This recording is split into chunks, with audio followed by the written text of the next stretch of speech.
Indian సినిమాలో బయోపిక్ల trend కాస్త ఎక్కువగానే నడుస్తోంది.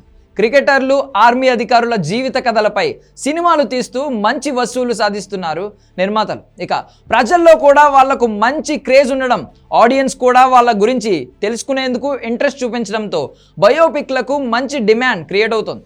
ఈ మధ్య కాలంలో వచ్చిన బయోపిక్లు అన్నీ సూపర్ హిట్లు అయ్యాయి. రీసెంట్గా వచ్చిన అమరన్ సినిమా కూడా సూపర్ హిట్ కొట్టింది. ఇక ఇప్పుడు టీమిండియా మాజీ స్టార్ క్రికెటర్ యువరాజ్ సింగ్ జీవిత కథ ఆధారంగా ఒక సినిమాను సిల్వర్ స్క్రీన్ పై చూపించేందుకు రెడీ అవుతున్నారు నిర్మాతలు. ఇప్పటికే దీనికి సంబంధించి కథ కూడా రెడీ చేశారు. వరల్డ్ క్రికెట్లో యువరాజ్ సింగ్ ఒక సెన్సేషన్ అనే చెప్పాలి. 2011 ప్రపంచ కప్ టైంలో యువరాజ్ సింగ్ చూపిన పోరాట పటిమ అందరికీ గుర్తుంది. క్యాన్సర్తో పోరాడుతూ కూడా జాతీయ జట్టుకు యువరాజ్ సింగ్ ఆడడం అప్పట్లో ఒక సెన్సేషన్. మైదానంలోనే రక్తపు వాంతులు చేసుకున్న అతను మాత్రం ఎక్కడా బ్యాక్ స్టెప్ వేయలేదు. ఆ తరువాత కూడా క్యాన్సర్ నుంచి కోలుకుని టీమిండియా తరపున మంచి ప్రదర్శనలు చేశాడు. ఒక రకంగా అతని లైఫ్ సినిమాకు మించి ఉంటుంది.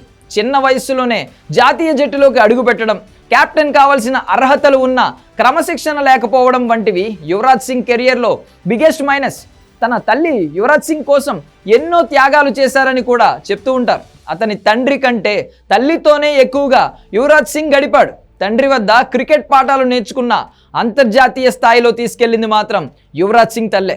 అలాగే బాలీవుడ్ స్టార్ హీరోయిన్ దీపికా పడుకొనేతో ప్రేమాయణం, ఆ తర్వాత ఆమె గురించి టీమిండియా మాజీ కెప్టెన్ ధోనీతో విభేదాలు, ఇక ధోనీని తన పెళ్లికి పిలవకపోవడం అన్నీ కూడా ఒక సెన్సేషనే. ఇప్పుడు అతని లైఫ్ని సిల్వర్ స్క్రీన్ పై చూపించేందుకు టీ సిరీస్ రెడీ అయింది.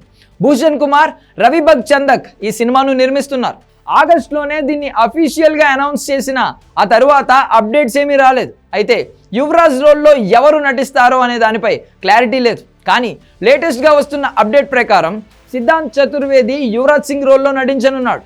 రీసెంట్గా ఒక చిట్ చాట్లో డ్రీమ్ రోల్ ఏదని, ఛాలెంజ్ విసిరే ఏ పాత్ర కోసం ఎదురు చూస్తున్నారని ఒక అభిమాని అడుగగా యువరాజ్ ఫోటోను సమాధానంగా చూపించాడు సిద్ధాంత్. దీంతో యువరాజ్ బయోపిక్లో అతను కీ రోల్ ప్లే చేస్తున్నాడు అనే క్లారిటీ జనాలకు వచ్చింది. ఈ బయోపిక్లో సిద్ధాంత్ పేరు బయటకు రావడం ఇదే మొదటిసారి. ఇక 2020లో కూడా ఒక ఇంటర్వ్యూలో యువరాజ్ మాట్లాడుతూ తన బయోపిక్లో సిద్ధాంత్ నటిస్తే బాగుంటుందని ఒపీనియన్ చెప్పాడు. ఆ తర్వాత కొన్ని నెలల క్రితం సినిమాను అనౌన్స్ చేసిన డైరెక్టర్ను ఎవరు అనేది మాత్రం ఇప్పటి వరకు ఎక్కడా రివీల్ చేయలేదు.